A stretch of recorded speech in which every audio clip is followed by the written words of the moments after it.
OP Nayyar साहब मधुबाला के लिए अपनी फीस भी कम कर देते थे। मशहूर संगीतकार ओपी नैयर का पूरा नाम ओंकार प्रसाद नैयर था। वो 16 जनवरी 1926 को लाहौर में पैदा हुए और 28 जनवरी 2007 को मुंबई में इस दुनिया से रुखसत हो गए। वो संगीतकार के साथ साथ गायक और गीतकार भी थे। नैयर साहब के साथ काम कर चुके मशहूर गीतकार अहमद वसी कहते हैं कि नैयर साहब की शख्सियत में जो शोखी, बाकपन, जो जवानी और तेवर था, वो उनके संगीत में साफ साफ दिखाई देता था। प्रेस 9 न्यूज़ ने नैयर साहब से जुड़ी यादों के लिए अहमद वसी साहब से बात की। हमारे साथ इस वक्त हैं अहमद वसी साहब, जो एक मशहूर शायर और साथ ही में फ़िल्मों के लिरिक्स राइटर हैं।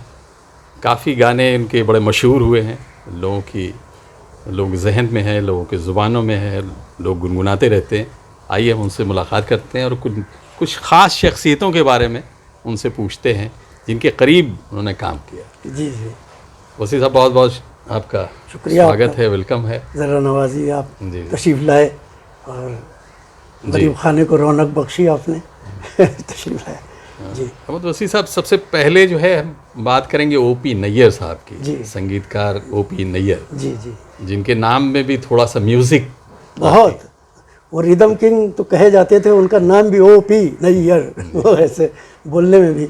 जी सही फरमा रहे हैं आप। तो आप उनके काफ़ी करीब भी रहे और काम भी किया। और जी जी एज ए म्यूज़िक डायरेक्टर उनकी कामयाबी को आप किस तरह से बयान करना पसंद करते हैं? देखिए, उन्होंने तो मुझे जिसे कहना चाहिए ब्रेक ही दिया है, और मैं वो वाहिद शायर हूँ या गीतकार हूँ जिसको उन्होंने ब्रेक दिया।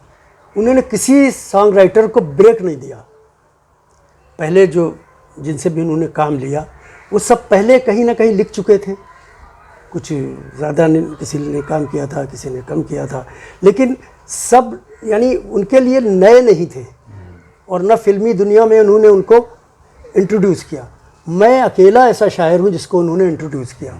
और पहला ब्रेक मुझे ओपी नैयर साहब ने फिल्म प्राण जाए पर वचन न जाए में दिया।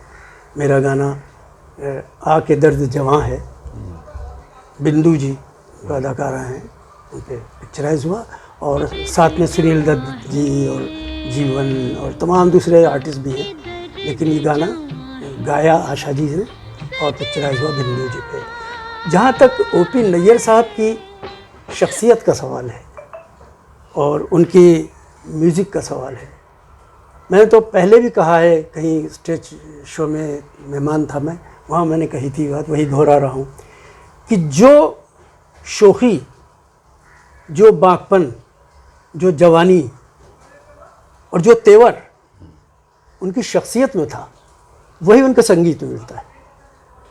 आप देखिए, जो रिदम और बोलो, खासकर वो बोलों पे इतना ध्यान देते थे। मैंने काम चूँकि किया है, लिखा है उनके साथ, तो वो मुझसे कहते थे कि मुझे पढ़े पढ़े अल्फाज मत दो, मुझे खड़े खड़े अल्फाज दो, जो फ्लावरी हों, जो लोगों के होंठों पे चढ़े और जिन्हें लोग, और जिनमें जवानी हो, मुर्दा ना हो, जो जवान हो। तो ये उनकी शख्सियत भी ऐसे ही थी। उनमें वो तेवर भी था, उनमें वो जवानी भी थी, शोखी भी थी, रंगीनी भी थी, उनका मिजाज ऐसा था। और वही उनका, तो बहुत कम, मैं तो समझता हूँ कि शायद अकेले म्यूज़िक डायरेक्टर वो थे फिल्मी दुनिया के उन दिनों, जिसकी शख्सियत और जिसका काम एक सा था। जो उनका काम था वही उनकी शख्सियत थी, जो उनकी शख्सियत थी वही उनके काम में नुमायाँ होती झलकती थी। तो ये ओपी नैयर था। और ओपी नैयर में जो एक वो था कि जिसको जो कह दिया, ज़बान से जो निकल गया, वो हर्फ आखिर, जिसके लिए जो कह दिया और जिससे जो वादा कर लिया। फिल्में छोड़ दी उन्होंने बात की वजह से, अपनी बातों की वजह से। तो वो तो ओपी नैयर वो रहे हैं। दुनिया जानती है कि वो, देखिए, वो कभी अपनी कीमत कम नहीं करते थे। प्राइज़ के लिए उन्होंने मैं उनके जब उनके साथ हुआ और मैंने लिखना शुरू किया, मुझे 2 बड़ी फिल्में याद हैं जो उन्होंने कीमत की वजह से छोड़ी थी। एक तो नमक हलाल फिल्म।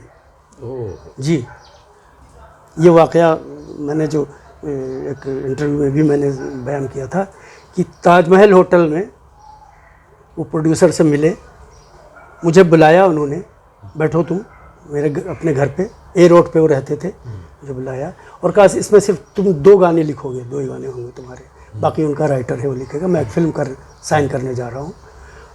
ताजमहल होटल गए और वहाँ से जब आए तो बड़े तेवर से आए, बड़े गुस्से में जिसे कहते हैं ना।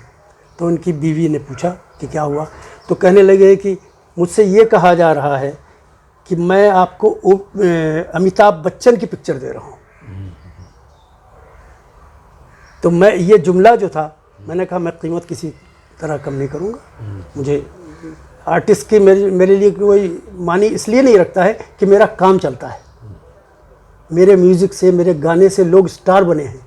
शम्मी कपूर स्टार बने हैं मेरे गानों से, दूसरे और भी हैं। और मैंने तो दारा सिंह, विश्वजीत, जॉय मुखर्जी मेरे हीरो रहे। मैंने कभी स्टार का, मैंने दिलीप कुमार, एक फिल्म मैंने की दिलीप कुमार की, उसके बाद नहीं की। तो मैं कीमत कम नहीं करूँगा। दूसरी फिल्म थी दास्तान, बी आर चोपड़ा साहब की। चोपड़ा साहब ने उनको बुलवाया और साहिर लुधियानवी से उनकी नहीं बनती थी। कई फिल्मों में उन्होंने साहिर लुधियानवी के साथ काम करने में मना कर दिया था। उसकी वजह मैंने पूछी तो नहीं कभी, लेकिन शायद ये थी कि साहिर साहब ये चाहते थे कि वो पहले लिखें और म्यूज़िक डायरेक्टर बाद में धुन बनाए, जबकि ओपी नैयर साहब लिखी हुई चीज़ की भी धुन बनाते थे और धुन पे भी लिखवाते थे। मैंने धुन पे भी लिखा है, दूसरों से उन्होंने धुन पे लिखवाया। मजरू साहब ने लिखा, एस.एच. बिहारी साहब ने लिखा और दूसरे जो तो धुन पे भी लिखवाते थे। और साहिर साहब धुन पे लिखने से कतराते थे। तो खैर बहरहाल वहाँ क्या तय हुआ, साहिर साहब से उनका हाथ मिलवाया गया, दोस्ती कराई गई चोपड़ा साहब। और उन्होंने कहा कि मैं चाहता हूँ कि नया दौर की टीम फिर से रिपीट हो। दिलीप कुमार साहब हैं इसमें, हीरोइन बदल दी है, शर्मिला टैगोर है, लेकिन ओपी नैयर और साहिर हों तो। लेकिन ओपी नैयर साहब ने कीमत नहीं कम की दिलीप कुमार के होते हुए भी, इतनी बड़ी फिल्म मिलते हुए। दास्तान फिल्म, दास्तान। बाद में उन्होंने लक्ष्मीकांत प्यारेलाल को साइन किया, उन्होंने की फिल्म। और एक बड़ी मज़ेदार बात बताऊं, कीमत कम हो जाती थी कब, अगर फिल्म की हीरोइन मधुबाला हो।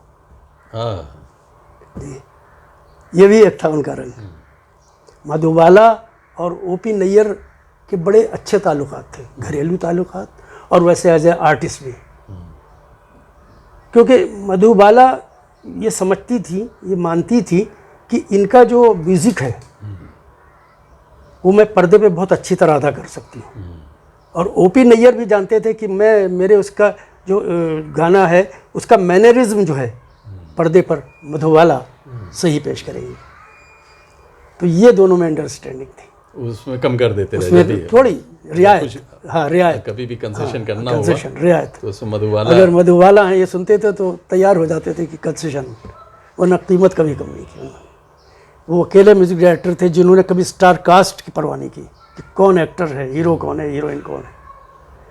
अच्छा, लोगों की मदद भी आपने बताया कि जैसे म्यूजिक से जुड़े हुए लोग जिनको काम नहीं मिला उनके लिए, वो उनकी सबसे बड़ी बात यह है कि वो आखिर दिनों में जब वो थाने में रहने चले गए थे तो जहाँ वो रहते थे उस लड़की के लिए उन्होंने रॉयल्टी, आधी रॉयल्टी, क्योंकि उसने बड़ी खिदमत की थी उनके आखिर दिनों में, तो आधी रॉयल्टी उसके नाम और आधी रॉयल्टी वो लिख गए हैं उन म्यूज़िक वालों के लिए जिनके पास काम नहीं है।